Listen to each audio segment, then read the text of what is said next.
Sa isang maliit na baryo sa probinsya, naninirahan si Joyce, isang 20 taong gulang na dalaga. Kilala siya sa kanilang lugar bilang masipag, matulungin at may simpleng mga pangarap. Lumaki siya sa piling ng kanyang mga magulang at mga kapatid, na lagi nagtutulungan sa mga gawaing bukid. Kahit hindi marangya ang kanilang pamumuhay, masaya si Joyce sa simpleng kaligayahan na hatid ng kanyang pamilya at mga kaibigan. Ngunit, hindi maiwasang sumagi sa isipan ni Joyce ang posibilidad ng isang mas magandang kinabukasan. Sa mga gabing tahimik at maliwanag ang mga bituin, pinapangarap niya ang buhay sa lungsod. Nabalitaan niya mula sa kanyang mga bumibisitang kamag-anak ang tungkol sa mga oportunidad sa Maynila. Mga trabaho na maaaring magbigay sa kanya ng mas mataas na kita at mas magandang buhay para sa kanyang pamilya. Sa kanyang puso, naramdaman niya ang tawag ng lungsod na parang isang pag-asang matagal nang inaasam. Isang araw, matapos ang mahabang pag-iisip, nagpasya si Joyce na sumubok ng kapalaran sa Maynila. Alam niyang hindi ito magiging madali. Ngunit buo ang kanyang loob at handa siyang harapin ang anumang pagsubok na darating. Sa araw ng kanyang pag-alis, nagtipon ang kanyang buong pamilya at mga kaibigan sa maliit na terminal ng baryo upang magpaalam sa kanya. Babalik ako na may dalang magandang balita, wika ni Joyce habang niyayakap ang kanyang ina. Mag-iingat ka anak, sagot ng kanyang ina na pinipigilan ang mga luha. Huwag mong kakalimutan ang mga turo namin sa iyo at huwag ka mawawalan ng pag-asa. Habang sumasakay ng bus patungong Maynila, pinagmasdan ni Joyce ang mga tanawin ng kanilang probinsya. Bagamat mabigat ang kanyang dibdib sa pamamaalam, puno naman ng pag-asa ang kanyang puso. Sa bawat kilometro ng kanyang paglalakbay, iniisip niya ang mga posibilidad na naghihintay sa kanya sa malaking lungsod. Pagdating niya sa Maynila, sinalubong siya ng mga malalaking gusali, abalang mga tao at walang humpay na ingay ng mga trapiko. Iba ito sa tahimik na buhay sa probinsya. Ngunit hindi nagpatinag si Joyce. Alam niyang ang unang hakbang sa kanyang mga pangarap ay nagsisimula sa araw na iyon. Huminga siya ng malalim at naglakad patungo sa kanyang bagong simula. Sa pagdating ni Joyce sa Maynila, agad niyang naramdaman ang kalakihan at kabisihan ng lungsod. Hindi niya alam kung ano ang unang gagawin o saan pupunta. Habang naglalakad sa kahabaan ng isang kalsada, napansin niya ang isang karinderya na tila puno ng mga tao. Pumasok siya rito, umaasang makakahanap ng pansamantalang matutuluyan. Sa loob ng karinderya, sinalubong siya ng isang mabait na ginang na nagmamay-ari ng lugar. Magandang hapon po, bati ni Joyce. Pilit pinapalakas ang loob. Ako po si Joyce, galing sa probinsya at naghahanap po ng trabaho. Wala pa po ako matutuluyan, kaya naisip ko po sana kung maaari ako makitulog muna dito sa karinderya kapag gabi. Tiningnan siya ng may-ari ng karinderya mula ulo hanggang paa. Nakita niya ang kabutihan at kaseryosohan sa mga mata ni Joyce. Sige iha, tugon ng may-ari. Makakatulog ka rito, pero kailangan mo ring tumulong sa mga gawain dito sa karinderya. Salamat po, maraming salamat po, wika ni Joyce na may ngiti sa kanyang mga labi. Nagsimula siya magtrabaho sa karinderya. Naglilinis ng mga mesa, naghuhugas ng mga pinggan, at tumutulong sa pagluluto kapag hindi gaanong abala. Lumipas sa mga buwan, naging bahagi na ng araw-araw na buhay ni Joyce ang karinderya. Hindi ito madali, lalo na't limitado ang kanyang kaalaman sa mga gawaing bahay. Ngunit unti-unti siyang natututo at nagiging mahusay sa kanyang mga tungkulin. Sa gabi, kapag wala ng mga customer at tahimik na ang paligid, nakahiga siya sa isang simpleng banig sa sulok ng karinderya. Iniisip ang kanyang mga plano at pangarap. Sa kabila ng lahat, nananatili siyang matatag at puno ng pag-asa. Alam niya nga bawat araw na lumilipas ay isang hakbang patungo sa kanyang inaasam na mas magandang kinabukasan. Hindi niya alam kung hanggang kailan siya mananatili sa ganoong sitwasyon. Ngunit buo ang kanyang loob na harapin ang anumang pagsubok na darating sa kanyang buhay sa Maynila. Habang ang mga araw ay patuloy na dumaraan, nag-iipon siya ng lakas ng loob at kaalaman. Handang harapin ang mga susunod na kabanata ng kanyang buhay. Ito ang simula ng kanyang paglalakbay. At sa bawat pagsikat ng araw, nakikita niya ang pag-asa na dala ng bagong pagkakataon.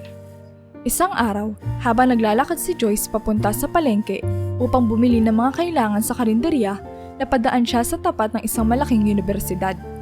Dito, nakita niya ang maraming estudyante na nagmamadaling pumasok sa loob ng paaralan. Ang ilan ay masayang nag-uusap, habang ang iba naman ay abalang-abala sa pag-aaral ng kanilang mga libro. Napahinto si Joyce sandali at pinanood ang mga estudyante. Naiinggit siya sa kanila. Matagal na niyang pangarap na makapagtapos ng kolehiyo, ngunit alam niyang malayo pa ito sa kasalukuyan niyang sitwasyon. Nakatapos siya ng high school sa probinsya, ngunit kinailangan niyang isantabi ang kanyang pangarap upang maghanap buhay at matulungan ang kanyang pamilya. Habang pinagmamasdan ang mga estudyante, hindi niya mapigilang mapangiti ng mapait. Iniisip niya kung gaano kaganda sana ang buhay kung siya man ay nag-aaral sa kolehiyo at hindi nagtatrabaho sa karinderya. Ngunit agad ding bumalik si Joyce sa realidad. Wala siyang panahon para mangarap ng gising. Kailangan niya magpatuloy sa kanyang ginagawa upang mabuhay sa Maynila.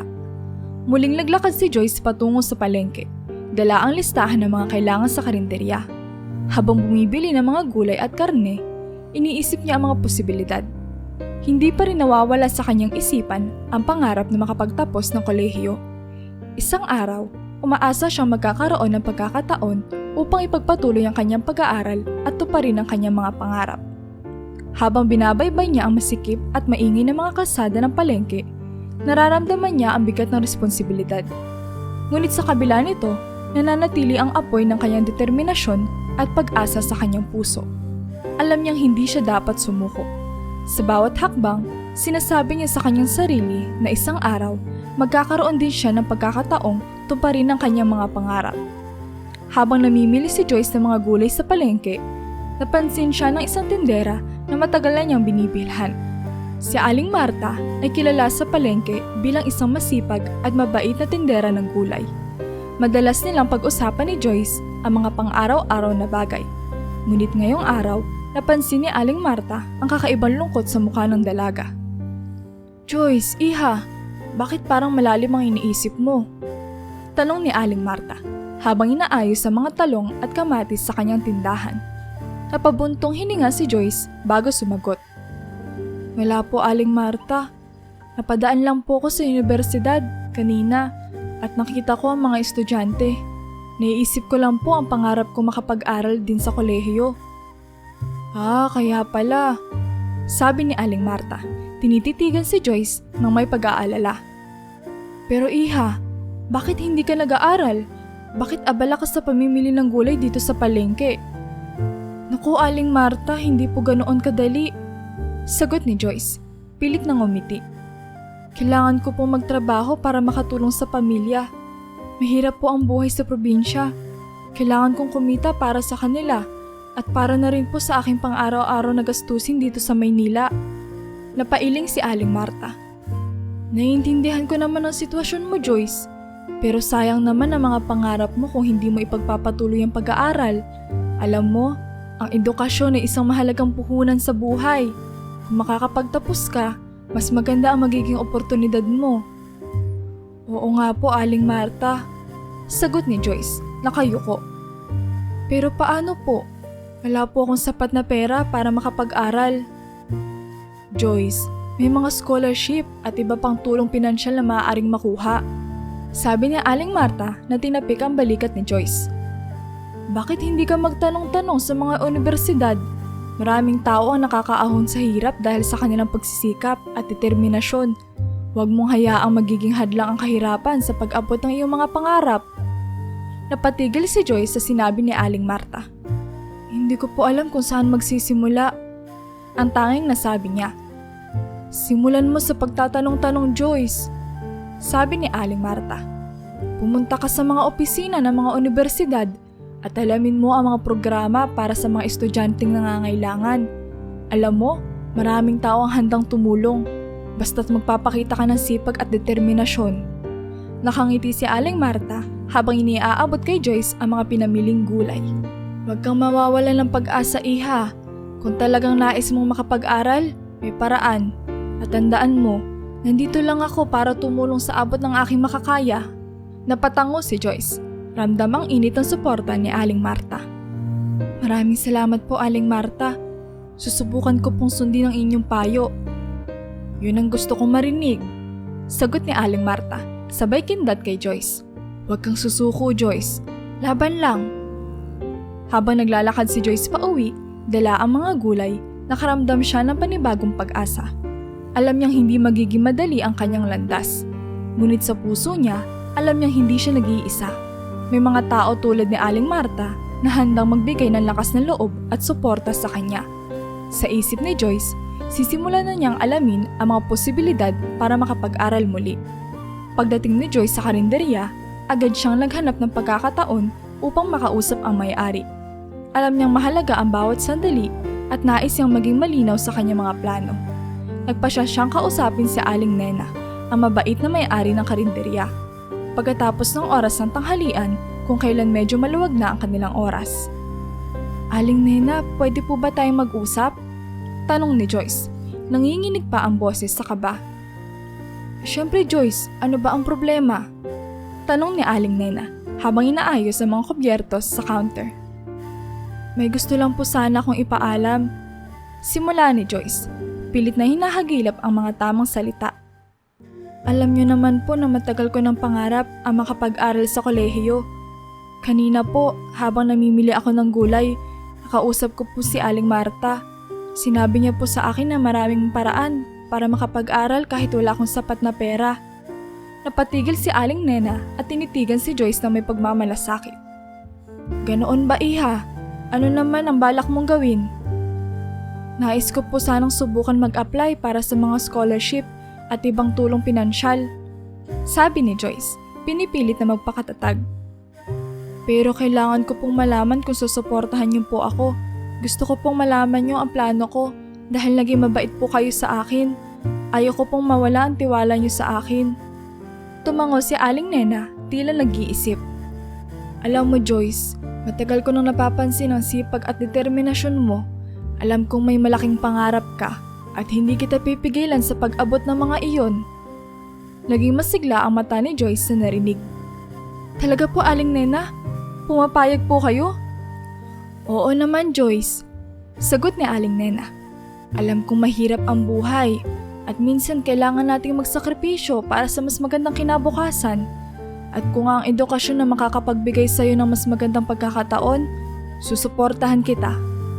Salamat po Aling Nena, sabi ni Joyce na halos maiyak na sa tuwa. Pero gusto ko po sanang ipaalam na kahit mag-aaral ako, tutulong pa rin po ako dito sa karinderya.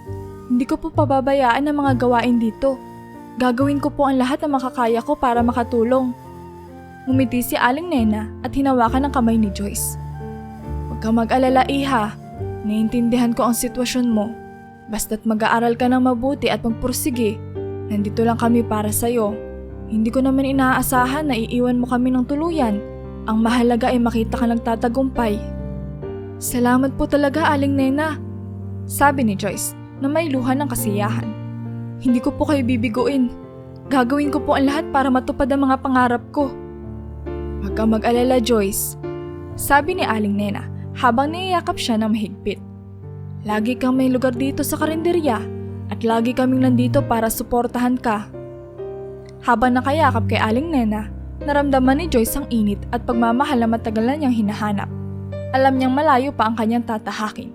Ngunit sa suporta ng mga taong nagmamahal sa kanya, naramdaman niyang kaya niyang abutin ang kanyang mga pangarap. Sa gabing iyon, habang nakahiga si Joyce sa kanyang banig sa sulok ng karinderya, napuno siya ng bagong pag-asa at determinasyon.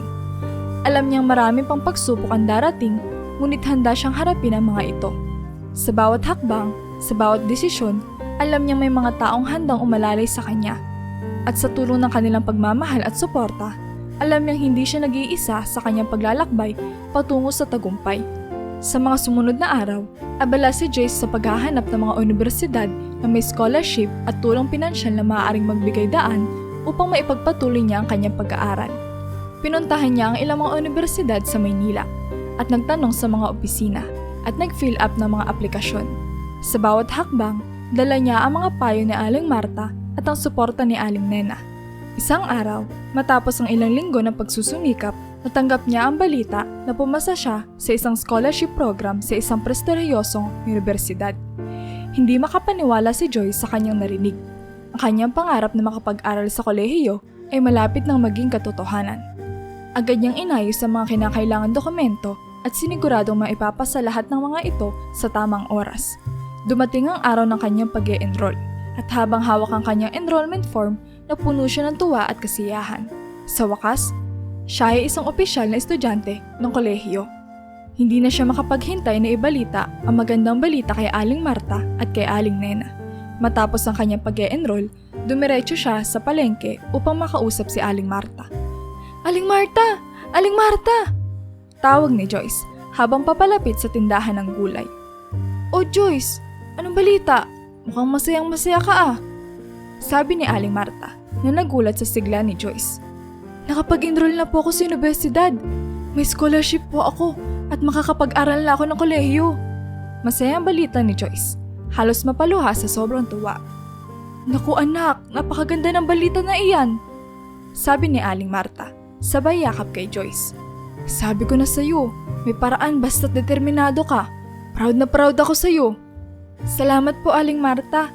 Sabi ni Joyce, habang tumutulo ang luha ng kasiyahan. Hindi ko po magagawa ito kung hindi dahil sa inyong mga payo at suporta. Matapos magpasalamat kay Aling Marta, dumiretso si Joyce sa karinderya upang ibalita rin ang magandang balita kay Aling Nena. Aling Nena, may magandang balita po ako. Sabi ni Joyce na halos tumalon sa tuwa. Oh, ano naman yun Joyce? Tanong ni Aling Nena habang inilalapag ang isang tray ng pagkain. Nakapag-enroll na po ako sa universidad. May scholarship po ako kaya makakapag-aral na ako ng kolehiyo.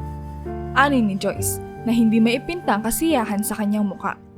Naku, napakagandang balita niyan Joyce.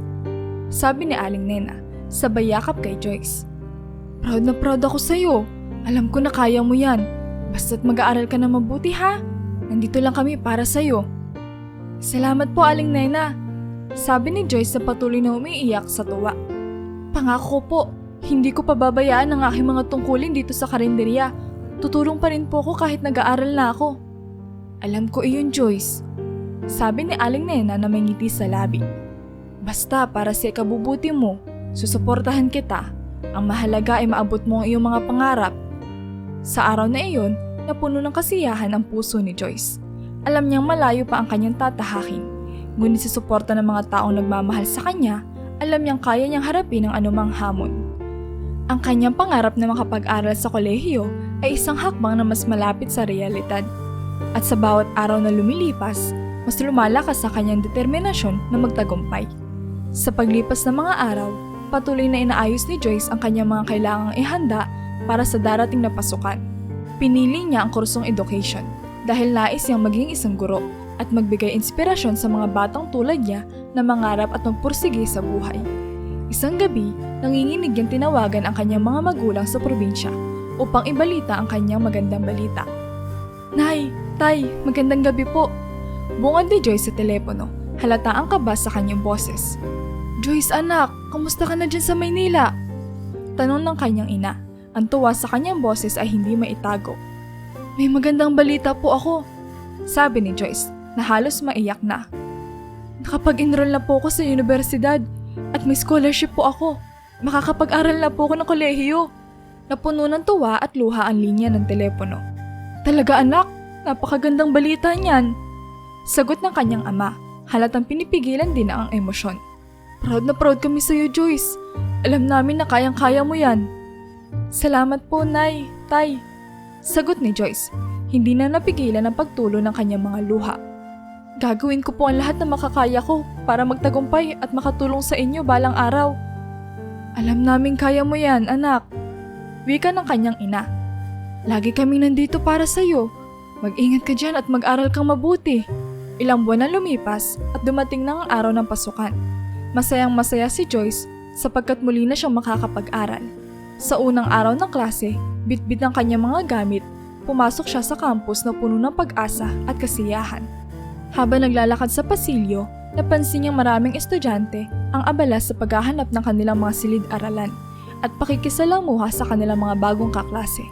Sa kanyang unang klase, naupo si Joyce sa isang bakanting upuan sa likuran ng silid. Habang naghihintay sa pagdating ng kanilang guro, nilapitan siya ng isang masayahing dalaga na tila hindi nauubusan ng enerhiya. Hi, ako si Rian, Sabi ng dalaga, sabay ngiti na malawak. Bagong estudyante ka rin ba? Oo, sagot ni Joyce. Medyo nagulat sa biglaang paglapit ni Rian. Ako si Joyce. Aba, mukhang magkakaklase tayo. Masaya yan. Sabi ni Rian na tila ba walang kapaguran sa pakikipag-usap. Marami akong mga kaibigan dito at sigurado ako magiging magkaibigan din tayo. Ngumiti si Joyce. Salamat Rian, sana nga. Madalas ako nakikitambay sa library kapag wala akong klase. Patuloy ni Rian. Mahilig ka bang magbasa? Oo, mahilig din po ako magbasa. Sagot ni Joyce, nagsisimula na maging komportable sa bago niyang kaibigan. Mabuti naman! Magiging madalas tayong magkasama sa mga susunod na araw. Sabi ni Rian, tila ba may plano na agad para sa kanilang dalawa. Huwag kang mag-alala, tutulungan kita sa anumang kailangan mo. Sa unang araw pa lamang, naramdaman na ni Joyce na hindi siya nag-iisa. Sa pagpasok niya sa kolehiyo, nagkaroon siya ng bagong kaibigan na handang tumulong at sumuporta sa kanya. Habang lumilipas sa mga araw, lalo pang naging malalim ang pagkakaibigan ni Rian at Joyce. Palaging magkasama ang dalawa sa klase, sa library at kahit sa simpleng mga tambayan sa loob ng universidad. Naging masayang kasama si Rian. Laging nagpapatawa at nagdadala ng saya sa buhay ni Joyce. Ngunit sa likod ng kanilang magandang samahan, may isang bagay na hindi magandang impluwensya si Rian kay Joyce. Sa bawat linggo, tila may bago na namang imbitasyon si Rian. Joyce, punta tayo sa bar mamaya. May bagong bukas na lugar sa Malate. Sabi nila maganda raw doon. Ani ni Rian, habang naglalakad sila palabas ng silid-aralan isang hapon. Rian, alam mo namang may responsibilidad ako sa karinderya pagkatapos ng klase. Sagot ni Joyce, sinusubukang umiwas sa alok ng kaibigan. At saka, hindi ako sanay sa mga ganoong lugar. Grabe ka naman, isang beses lang naman Joyce. Hindi mo ba gusto mag-enjoy paminsan-minsan? Pangungulit ni Rian, halatang excitement sa kanyang boses. Pangako, sandali lang tayo. Ngunit alam ni Joyce na hindi lang ito basta isang beses. Marami ng beses siyang niyaya ni Rian na mag-cutting class o sumama sa kanya sa pag-inom pagkatapos ng klase. Kahit gusto niyang maging mabuting kaibigan at sumama sa kasiyahan, alam niyang kailangan niyang unahin ang kanyang mga responsibilidad. May trabaho siya sa karinderya na hindi niya pwedeng pabayaan. Rian, pasensya na talaga, sabi ni Joyce na may halong lungkot. Kailangan ko magtrabaho sa karinderya pagkatapos ng klase. Hindi pwedeng pabayaan ko yun. Bakit ba kasi hindi ka nalang mag-relax minsan, Joyce? Hirit ni Rian, bahagyang naiinis. Lagi na lang trabaho at aral. Baka isang araw magising ka na lang, matanda ka na, at puro responsibilidad pa rin iniintindi mo. Napatigil si Joyce sa sinabi ni Rian. Alam niyang may punto ang kaibigan. Ngunit hindi siya pwedeng basta-basta na lang magpabaya. Naiintindihan ko naman, Rian, pero kailangan kong unahin ang mga responsibilidad ko. Hindi ako pwedeng maging pabaya. Bahala ka, sabi ni Rian na parang nagtatampo. Pero lagi mong tandaan, nandito lang ako kung gusto mong mag-enjoy. Huwag kang mag-alala, hindi kita pipilitin. Nakangiti si Joyce, nagpapasalamat sa pagkaunawa ni Rian kahit papaano. Salamat Rian, alam kong gusto mo lang akong sumaya, pero siguro sa ibang pagkakataon na lang. Isang hapon, habang nag-aaral sila Joyce at Rian sa library, biglang napangiti si Rian at sinimulang magkwento tungkol sa crush niyang si Lance. Abala si Joyce sa pagbabasa ng isang libro, ngunit agad na napansin ang ngiti sa mukha ng kaibigan. Joyce, alam mo ba? Nakita ko na naman si Lance kanina. Bungad ni Rian, kinikilig habang pinagmamasdan ang mga litrato sa kanyang cellphone. Ay talaga? Anong ginawa niya? Tanong ni Joyce, inilapag ang kanyang libro upang makinig sa kaibigan. Naku, napakagwapo niya talaga. Simula ni Rian, tila ba hindi mapakali sa kanyang kinauupuan. Nakita ko siya habang naglalaro ng basketball. Grabe Joyce, ang galing niya. At pagkatapos ng laro, umiti siya sa akin. Akala ko talaga matutunaw ako sa kilig. Napatawa si Joyce. Ano naman ang sabi mo sa kanya? Wala, sabi ni Rian, tila ba hindi makapaniwala sa sarili. Umiti lang ako pabalik, pero sa loob-loob ko, gusto ko na magtatalon sa tuwa. Nakisabay si Joyce sa kilig ni Rian. Pagkamat wala pa siyang naging nobyo, naiintindihan niya ang nararamdaman ng kaibigan. Sana nga magkakilala na kayo ng lubos, Rian. Parang bagay na bagay kayo. Naku, sana nga. Sagot ni Rian na tila ba nangangarap. Alam mo Joyce, Minsan naiisip ko kung paano kaya kung magka-boyfriend ako. Siguro ang saya-saya. Pero syempre, kailangan ko muna mag-focus sa pag-aaral. Oo nga, sagot ni Joyce. Pilit na pinipigil ang pagngiti. Pero hindi naman masama magkaroon ng inspirasyon, di ba? Baka si Lance na ang magiging inspirasyon mo. Naku, sana nga, Joyce. Ani ni Rian na tila ba lumulutang sa ere. At ikaw ba? Mayroon ka na ba napupusuan dito sa campus? Umiling si Joyce, bahagyang namumula. Wala pa, Rian. Masaya na ako sa mga kwento mo. Pero sino ba naman ang hindi kikiligin sa mga gwapong nakikita natin, di ba? Naku, Joyce, huwag ka mag-alala. Darating din na para sa'yo. Siguro nga sa hindi inaasahang pagkakataon, bigla ka nalang magugulat. Sabi ni Rian na may pag-asang ngiti. Isang araw, habang naglilinis si Joyce sa karinderya, biglang pumasok si Rian na tumatakbo at halos lumilipad sa tuwa.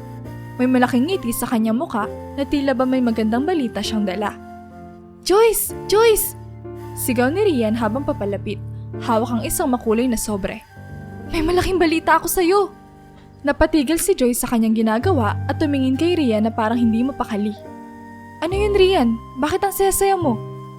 Inimbitahan tayo ni Lance sa kanyang birthday party! Bulalas ni Rian, sabay abot ang sobre kay Joyce. Sa isang hotel gaganapin! Bongga talaga! Halos mapanganga si Joyce na narinig. Binuksan niya ang sobre at nakita ang napakagarbong invitation card. Ang mga sulat ay gold at may mga eleganteng disenyo. Wow, Rian! Ang sosyal naman nito! Sabi ni Joyce habang binabasa ang detalye. Pero bakit ako kasali sa imbitasyon? Hindi ko naman siya kakilala ng personal. Sinabi ko kay Lance na hindi ako pupunta kung hindi kasama ang best friend ko. Sagot ni Rian na may ngiti. Kaya ayan, dalawa tayo. Ayoko kasi mag-isa lang ako doon. Pero Rian, paano ako? Wala akong damit na angkop para sa ganitong klase ng okasyon.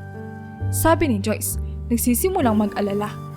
Wala akong pambili ng damit para sa ganitong kasosyal na party. Napaisip si Rian saglit, pero agad ding nagliwanag ang kanyang muka. Huwag kang mag-alala, Joyce. Maghahanap tayo ng paraan. Pwede tayong pumunta sa mga ukay-ukay. Sigurado ako makakahanap tayo ng maganda at abot kayang damit. At kung kailangan, pwede rin tayo maghiram ng mga damit sa kaibigan ko. Huwag mo intindihin ang gastos. Ang mahalaga ay makasama kita. Salamat, Rian. Sabi ni Joyce na may pag-aalinlangan pa rin. Pero kailangan ko muna magpaalam kay Aling Nena. Hindi ko pwedeng iwanan lang ang mga responsibilidad ko dito. Sige, sasamahan kita.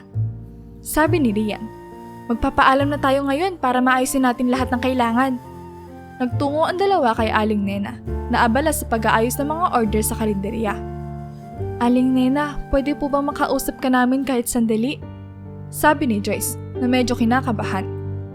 Siyempre Joyce, ano ba iyon? Tanong ni Aling Nena, tinanggal ang kanyang apron at lumapit sa kanila. Aling Nena, inimbitahan po kami ni Rian sa isang birthday party sa Sabado. Simula ni Joyce. Sa isang hotel po ito gaganapin at may tema ang damit. Alam ko pong may mga tungkulin ako dito, pero sana po ay mapayagan niyo ako makadalo. Pangako ko pong babawi ako sa mga gawain. Umiti si Aling Nena at tinapik ang balikat ni Joyce. Nako Joyce, hindi mo kailangan mag-alala. Alam ko kung gaano kahalaga ang mga ganitong pagkakataon. Sige na, papayag naman ako. Basta't siguraduhin mo mag-enjoy ka at mag-iingat. Makakahanap naman kami ng paraan para masalo ang mga tungkulin mo dito. Salamat po, Aling Nena. Sabi ni Joyce na halos maiyak sa tuwa. Hindi ko po kayo bibiguin. Magiging maayos po ang lahat. Oo naman Joyce, karapat dapat ka mag-enjoy din paminsan-minsan. Sabi ni Aling Nena na may pagmamalasakit. Rian, bantayan mo itong si Joyce ha. Siguraduhin mong masaya siya at iligtas. Opo Aling Nena, pangako ko po iyon. Sabi ni Rian na may ngiti. Habang lumalabas ng karinderya, hindi mapigilan ni Joyce na maging excited at medyo kinakabahan. Rian, sana makahanap tayo ng magandang damit. Ayoko mapahiya sa party ni Lance.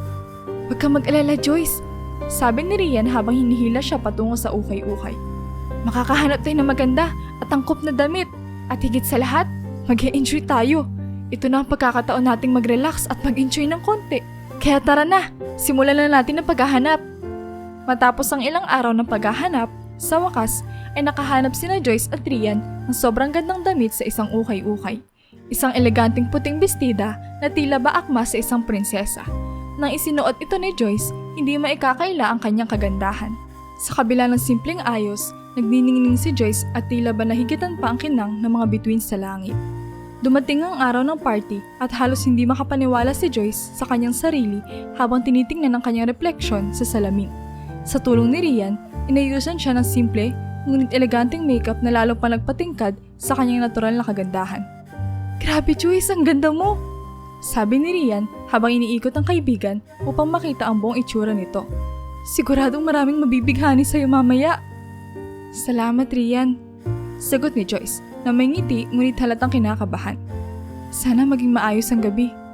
Pagdating nila sa hotel, sinalubong sila ng napakagandang ambience. May mga magagarang ilaw, masasarap na pagkain, at isang banda na tumutugtog na masiglang musika. Halos mapanganga si Joyce sa ganda ng lugar. Lalo pang naging espesyal ang gabi na makita nila si Lance na lumapit sa kanila. "Rian, Joyce, salamat at nakarating kayo." Bati ni Lance na halatang masaya sa kanilang pagdating. "Mag-enjoy kayo ha? Feel at home lang kayo dito." "Salamat Lance," sagot ni Rian, sabay yakap sa kaibigan. "Siyempre mag-i-enjoy kami." Habang abala si Rian sa pakikipag-usap sa iba pang mga kaibigan, napansin ni Joyce na may isang binata hindi kalayuan na nakatingin sa kanya. Siya ay matangkad, may magandang pangangatawan at halatang may kayamanan sa kabila ng simpleng suot. Pasimple itong lumapit kay Joyce at nagsimula ng usapan. "Hi," bati ng binata, sabay ngiti. "Ikaw yata ang pinakamagandang babae dito sa party." Namula si Joyce sa papuri. "Salamat," sagot niya na may bahagyang pag-aatubili. "Ako nga pala si Joyce." Ngumiti ang binata. "Ako naman pasensya na. Hindi pa pala kita pwedeng ipakilala ng buo. Pero pwede ba kitang samahan ngayong gabi?" Medyo nagulat si Joyce sa misteryong pagpapakilala ng binata, ngunit nagustuhan niya ang kanyang pagiging maginoo. "Sige, pwede naman," sagot niya habang nagpapatuloy ang kanilang usapan. Napuno ng tawanan at kwentuhan ng kanilang gabi. Tila ba walang ibang tao sa paligid. Makalipas ang ilang sandali, lumapit si Rian kay Joyce na may dalang 2 baso ng alak. "Joyce, tara, cheers tayo," sabi ni Rian na halatang medyo nakainom na. "Rian, alam mo namang hindi ako umiinom," pagtanggi ni Joyce habang nakangiti. "Isang beses lang Joyce, sige na, para sa special na gabing ito." Pangungulit ni Rian. Tumingin si Joyce sa binata na kasama niya. "Ano sa tingin mo, dapat ba akong mag-inom ngayong gabi?" "Isang beses lang naman," sagot ng binata na tila ba may pag-udyok sa boses. "Basta't alam mo ang limitasyon mo, okay lang iyan." Napabuntong hininga si Joyce at sa huli ay pumayag. "Sige na nga, isang beses lang." Sabay-sabay silang nag-toast at uminom. Ramdam ni Joyce ang init ng alak na bumababa sa kanyang lalamunan. Hindi siya sanay, ngunit nararamdaman niya ang kasiyahan at kasiglahan ng gabi. Sa bawat tagay, tila ba lalo pang nagiging masaya ang kanilang samahan. Habang lumalalim ang gabi, naging mas masigla ang party. May mga sumasayaw, may mga nagkakantahan at may mga nagkukwentuhan sa iba't ibang sulok ng lugar. Si Joyce, bagamat medyo nahihila na dahil hindi sanay uminom, ay masaya nakikisama sa lahat. Ang binata ay patuloy na kasama niya, nagiging gabay at kasabay sa bawat hakbang. Sa isang pagkakataon, niyaya ni Rian si Joyce na sumayaw. "Tara na Joyce, sayaw tayo!" Medyo nahihilo man, tumayo si Joyce at sumama kay Rian sa dance floor. "Okay sige, pero dahan-dahan lang ha." Habang sumasayaw, napansin ni Joyce ang mga masayang mukha ng mga tao sa paligid. Naisip niya na minsan lang sa kanyang buhay makakaranas ng ganitong kaligayahan. Napangiti siya at napakapit kay Rian para hindi siya mabuwal. Maya-maya, lumapit muli ang binata at inalalayan siya sa sayawan. "Ayos ka lang ba Joyce?" Tanong nito na halatang nag-aalala. "Oo, okay lang ako," sagot ni Joyce na may ngiti. "Salamat sa pag-aalala. Masaya akong kasama ka ngayong gabi," sagot ng binata na may misteryosong ngiti. "Siguradong hindi mo makakalimutan ang party na ito." Sa kabila ng kalasingan at kasayahan, ramdam ni Joyce ang kagalakan sa gabing iyon. Pagmulat ng mga mata ni Joyce, agad niyang naramdaman ang kakaibang bigat sa kanyang katawan. Nasa isang silid siya, hindi pamilyar ang paligid, at lalo siyang nagulat na mapansin niyang wala siyang saplot at puno ng kiss mark ang kanyang katawan. Agad siyang nakaramdam ng takot at kaba. Sa kanyang tabi, nakahiga ang misteryosong binata na nakilala niya noong gabi ng party. Ngumiti ang binata na mapansin niyang gising na si Joyce. "Good morning." Bati nito na parang walang nangyari. "Mukhang nag-enjoy ka kagabi." Halos hindi makapagsalita si Joyce sa takot at pagkabigla. Ano nangyari?" Tanong niya. Halos nanginginig ang boses. Relax lang, sagot ng binata na parang wala lang. May nangyari sa atin kagabi, pero hanggang doon lang iyon, no strings attached. Agad na bumangon ang binata at nagsimulang magbihis. Aalis na ako, ingat ka na lang. Sabi nito na may pilyong ngiti sa labi bago tuluyang lumabas ng silid.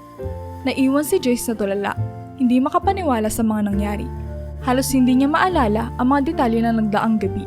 Ramdam niya ang takot at pagkalito sa kanyang puso. Sa mga sandaling iyon, pumasok si Rian sa silid, halatang nag-aalala. Joyce, Diyos ko! Ano nangyari sa'yo? Tanong ni Rian, agad na lumapit sa kaibigan.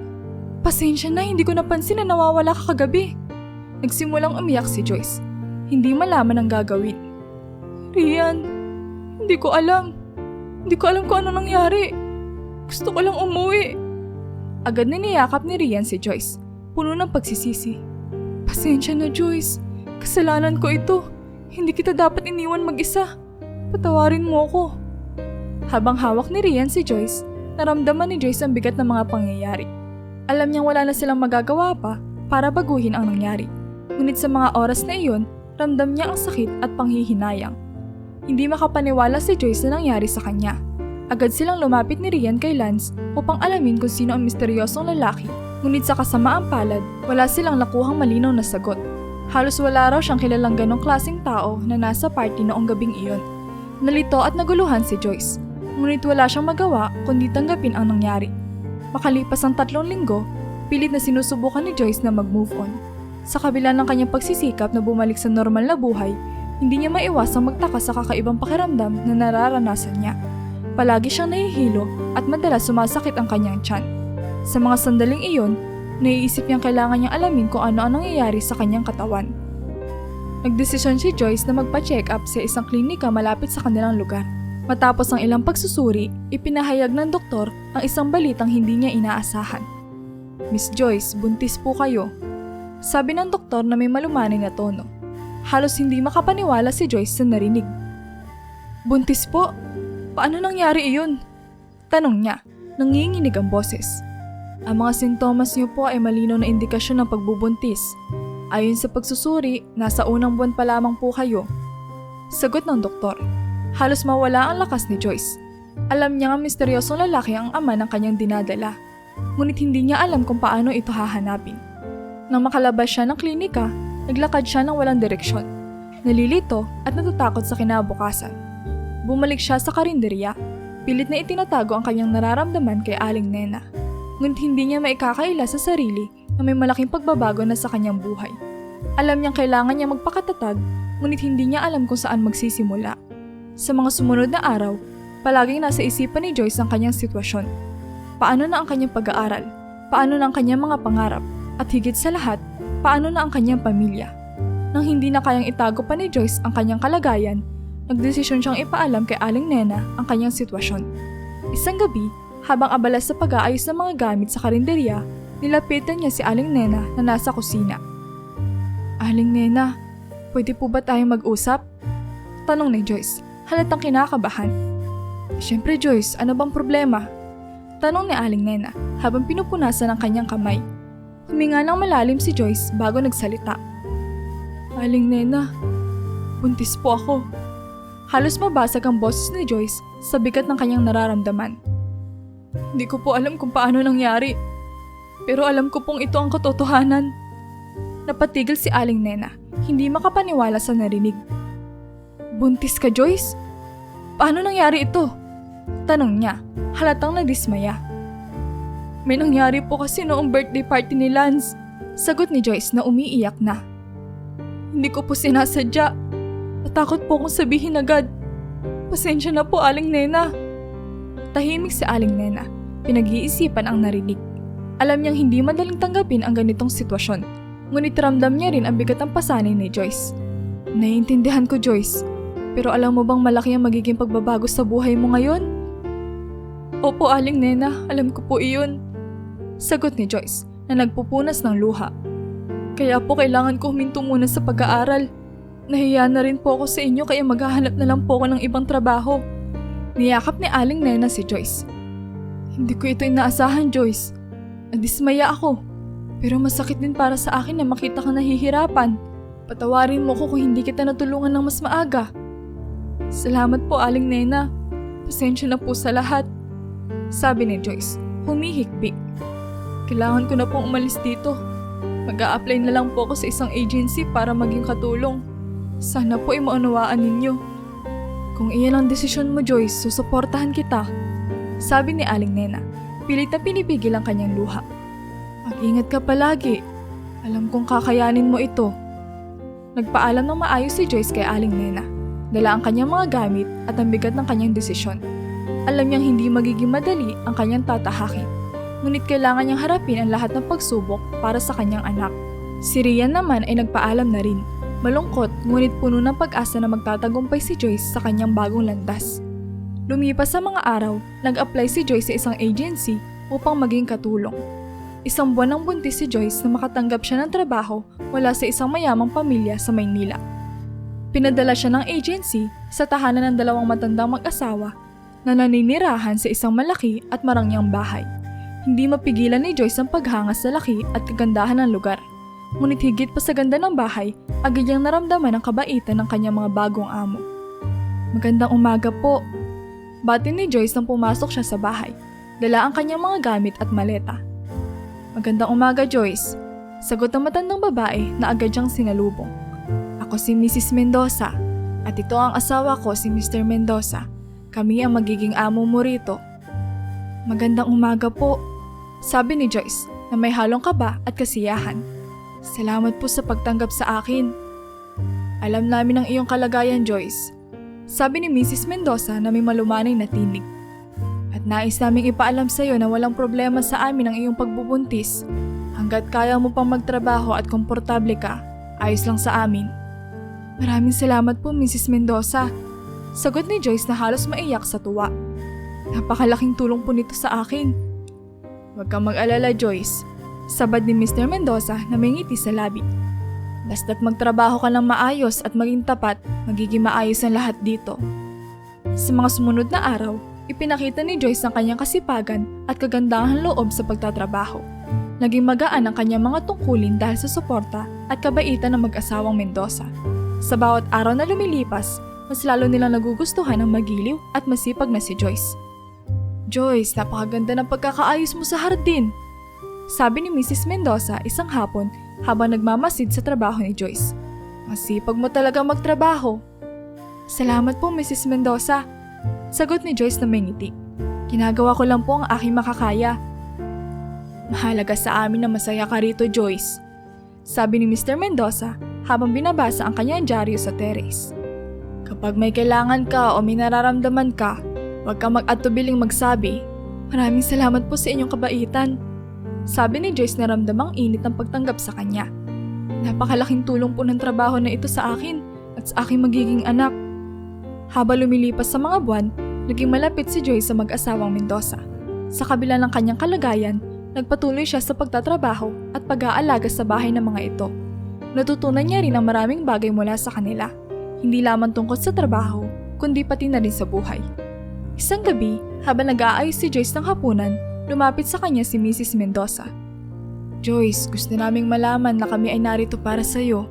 Ang bahay na ito ay hindi lamang lugar ng trabaho, kundi tahanan na din para sa iyo. Ituring mo kaming pamilya. Naluha si Joyce sa mga salitang narinig. Salamat po, Mrs. Mendoza. Napakabait niyo po sa akin. Pangako po, gagawin ko ang lahat na makakaya ko para maging maayos ang lahat dito. Niyakap siya ni Mrs. Mendoza. Alam naming mahirap ang iyong sitwasyon, ngunit narito kami para tulungan ka. Huwag kang mag-alala, magiging maayos ang lahat. Sa gabing iyon, napuno ng pasasalamat ang puso ni Joyce. Isang araw, nagpahanda sina Mr. at Mrs. Mendoza ng isang malaking salo-salo dahil darating ang kanilang anak kasama ang mga apo nito. Agad namang gumayak si Joyce kasama ang iba pang katulong upang tiyaking maayos ang lahat. Inayos nila ang mesa, naghanda ng mga pagkain at siniguradong malinis at maganda ang kabuuan ng bahay. Ayos na ba ang lahat, Joyce?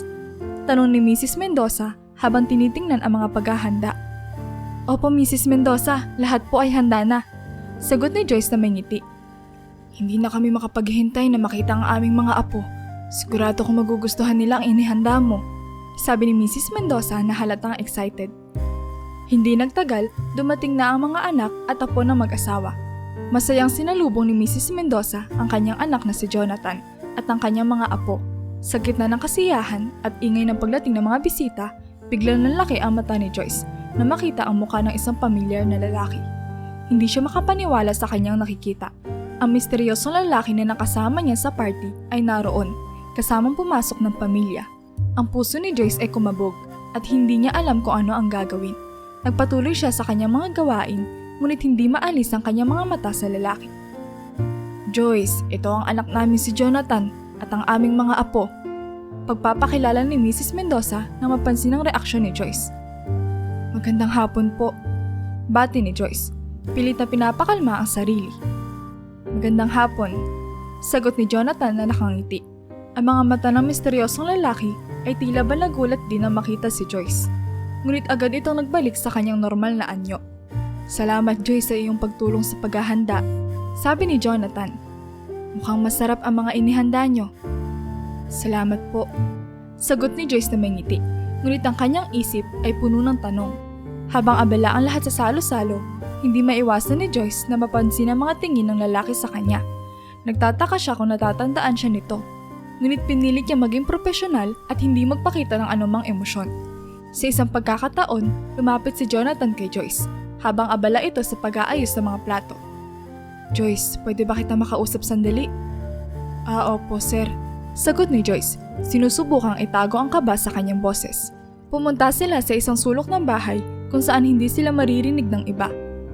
Alam kong hindi ito ang tamang panahon at lugar, pero kilala kita, hindi ba? Tanong ni Jonathan, direkta ang tingin kay Joyce. Opo sir, sagot ni Joyce. Pilit na pinapakalma ang sarili. Nakita po tayo noong birthday party ni Lance. Oo tama, sagot ni Jonathan na tila ba nagbabalik tanaw sa gabing iyon. Pasensya na sa lahat ng nangyari. Hindi ko akalain na dito tayo muling magkikita. Tahimik lang si Joyce. Hindi alam kung ano ang sasabihin. Andito na po ako para magtrabaho at magpatuloy sa buhay. Ang mahalaga po ay nagagawa ko ang aking tungkulin dito. Salamat sa iyong pangunawa, Joyce, sabi ni Jonathan na may seryosong tono. Kung may kailangan ka o anumang bagay, nandito lang ako. Habang patuloy ang salo-salo, naiwan si Joyce na nag-iisip kung ano ang susunod na mangyayari. Habang patuloy ang kasiyahan at kwentuhan sa salo-salo, nagkaroon ng pagkakataon si Joyce na marinig ang pag-uusap ni na Mr. at Mrs. Mendoza tungkol kay Jonathan. Nalaman niyang bunsong anak pala si Jonathan at nasa 24 taong gulang na ito. Ang mga batang kasama niya ay mga pamangkin niya mula sa kanyang mga kapatid. Habang nag-uusap sila, napansin ni Joyce na talagang mabait si Jonathan kahit may pagkaseryoso at kapilyuhan minsan. Alam mo ba Joyce, si Jonathan ay talagang malapit sa kanyang mga pamangkin, sabi ni Mrs. Mendoza habang nag-aayos ng mga pagkain sa mesa. Kahit busy siya sa trabaho, lagi niya binibigyan ng oras sa mga bata. Oo nga po, napansin ko rin, sagot ni Joyce. Pilit nang umingiti kahit may kaba sa puso. Napakabuti ng anak naming iyan, dagdag pa ni Mr. Mendoza na tila ba nagmamalaki. Laging handang tumulong at mag-alaga. Habang nag-uusap pa ang mag-asawa, nabanggit ni Mrs. Mendoza ang kalagayan ni Joyce. Alam mo ba Jonathan, buntis si Joyce. Napakabait ng batang ito kahit sa kanyang kalagayan. Patuloy siyang nagtatrabaho na maayos dito sa bahay. Nagulat si Jonathan sa narinig at tila ba may halong kaba sa kanyang puso. Buntis si Joyce? Ilang buwan na? Tanong niya, pilit na itinatago ang kanyang pagkabahala. Nasa unang buwan pa lang siya, sagot ni Mrs. Mendoza na tila walang alam sa tunay na sitwasyon ni Joyce at Jonathan. Matapos ang kainan, nagkaroon ng pagkakataon si Jonathan na kausapin si Joyce ng sarilinan. Joyce, pwede ba tayo mag-usap sandali? Tanong niya, halatang seryoso. Opo sir, sagot ni Joyce, kinakabahan habang sinusundan si Jonathan sa isang tahimik na bahagi ng bahay. Joyce, totoo ba ang sinabi ni Mama? Buntis ka? Tanong ni Jonathan, diretsahan tinitigan si Joyce. Tumango si Joyce, halos hindi makapagsalita. Opo sir, totoo po iyon. At ako ba ang ama? Tanong ni Jonathan, halatang nag-aalala at naghahanap ng kasagutan. Opo sir, kayo po ang ama, sagot ni Joyce. Pilit na pinipigil ang kanyang luha. Pasensya na po kung hindi ko agad sinabi. Natakot po ako at nahihiya. Tahimik si Jonathan, tila nag-iisip ng malalim. Joyce, hindi ko inaasahan ito. Pero kailangan natin itong harapin ng maayos. Hindi kita pababayaan. Salamat po, sir. Sagot ni Joyce, nakaramdam ng bahagyang kaginhawaan sa sinabi ni Jonathan. Hindi ko rin po inaasahan ang lahat ng ito. Pero gagawin ko po ang lahat para sa magiging anak natin. Naiintindihan ko. Sabi ni Jonathan na may seryosong muka. Kailangan nating mag-usap na masinsinan tungkol dito. Pero ngayon, gusto kong malaman mo na nandito ako para sa'yo at sa ating anak. Nagpatuloy ang usapan nila at sa bawat salita, naramdaman ni Joyce ang kagaanan ng kanyang loob. Alam niyang mahirap ang kanilang sitwasyon. Ngunit sa tulong ni Jonathan at ng mga magulang nito, nagkaroon siya ng pag-asa na magiging maayos ang lahat. Sa mga sumunod na araw, muling kinausap ni Jonathan si Joyce upang linawin ang kanilang sitwasyon at magpaliwanag tungkol sa kanyang nagawa. Nasa hardin sila ng bahay ng mga Mendoza sa isang tahimik na bahagi kung saan walang ibang tao. Joyce, simula ni Jonathan na malumanay ang boses. Gusto ko linawin ang lahat ng nangyari. Alam kong mali ako at nais kong humingi ng tawad. Tahimik na nakinig si Joyce. Tinitigan si Jonathan habang naghihintay ng mga susunod na sasabihin nito. Alam ko na pilyo ako at madalas akong magbiro. Sabi ni Jonathan, pilit nang umingiti. Pero hindi ko inaasahan na ganito ang magiging resulta ng lahat ng iyon. Sa totoo lang, isa akong engineer sa hotel kung saan tayo unang nagkita. May trabaho ako doon noong gabing iyon. Kaya hindi ko rin nasundan ang nangyari pagkatapos ng party. Napatango si Joyce. Naiintindihan ang mga paliwanag ni Jonathan. Salamat sa paghingi ng tawad, Jonathan. Hindi ko rin inaasahan ang mga nangyari. Mahirap man, pero kailangan nating harapin ang sitwasyon. Oo, Joyce. Sagot ni Jonathan. Tinitigan siya ng seryoso. Handa akong panagutan ng anumang bunga ng ginawa ko. Gusto kong malaman mo na nandito ako para sa'yo at sa ating anak. Hindi kita iiwan. Nagulat si Joyce na narinig. Salamat, Jonathan. Malaking bagay ang sinasabi mo sa akin ngayon. Alam ko na mahirap ito. Patuloy ni Jonathan. Pero gusto kong maging responsable. Magtulungan tayo para sa kinabukasan ng ating anak. Napaluha si Joyce sa mga sinabi ni Jonathan. Salamat, Jonathan. Hindi ko alam kung anong gagawin ko kung wala ka. Handa akong harapin ang lahat basta't kasama kita. Sa gabing iyon, nagpasya silang aminin ng lahat kina Mr. at Mrs. Mendoza. Sa isang espesyal na hapunan, nagpulong ang buong pamilya. Papa, Mama, may mahalaga kaming sasabihin ni Joyce. Simula ni Jonathan, hinawakan ng kamay ni Joyce upang ipakita ang suporta. Tungkol saan ito, anak? Tanong ni Mrs. Mendoza, halatang nag-aalala. Buntis po si Joyce, at ako po ang ama. Diretsong sabi ni Jonathan. Humihingi po kami ng tawad kung hindi namin agad sinabi. Gusto lang po namin malaman ninyo na handa akong panagutan ang responsibilidad ko kay Joyce at sa aming magiging anak. Nagulat man, agad na nagliwanag ang mukha ni Mrs. Mendoza. Naku, Jonathan, Joyce, hindi nyo kailangang humingi ng tawad. Ang mahalaga ay magkasama kayo at handa kayong harapin ang sitwasyon. Oo nga, anak, sabi ni Mr. Mendoza na nakangiti. Hindi namin inaasahan ito, pero natutuwa kami na handa kayong maging responsable. Suportado namin kayo. Napaiyak si Joyce sa tuwa at pasasalamat.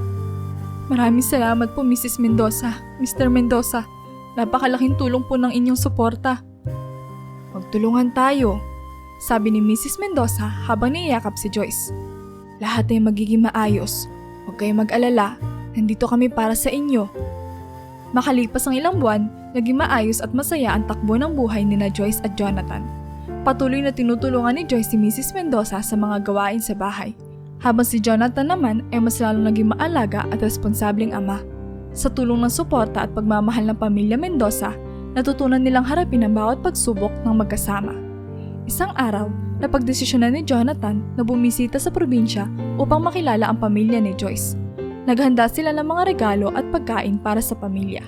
At hindi nagtagal, naglakbay sila patungong probinsya.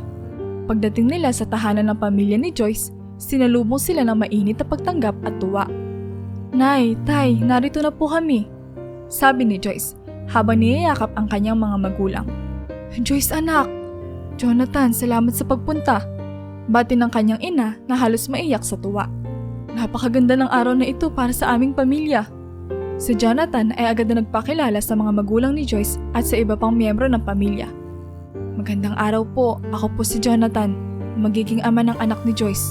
Gusto ko pong ipaalam na mahal ko na po si Joyce at handa po akong alagaan siya at ang aming magiging anak. Tinatanggap ka namin ng buong puso, Jonathan, sabi ng ama ni Joyce habang niyayakap siya. Ang mahalaga ay mahal mo ang anak namin at handa kang panagutan ng inyong responsibilidad. Sa mga sumunod na araw, nagkaroon ng masayang pagsasalo ang dalawang pamilya. Napuno ng tawanan, kwentuhan at pag-asa ang bawat sandali.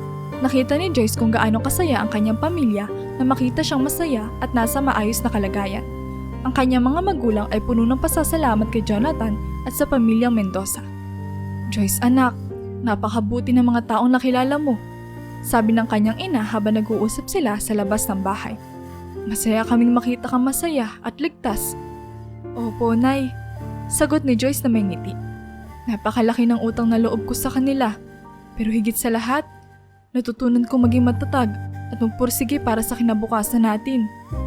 Makalipas ang ilang buwan, nanganak si Joyce ng isang malusog na sanggol na lalaki na puno ng kasiyahan ng tahanan ng mga Mendoza at lalo pang tumibay ang kanilang pamilya.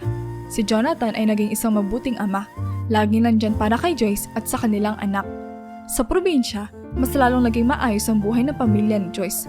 Sa tulong ni Jonathan at ng pamilyang Mendoza, natulungan silang mapaunlad ang kanilang kabuhayan at nagkaroon sila ng mga bagong kagamitan sa bukid at mas maginhawang pamumuhay.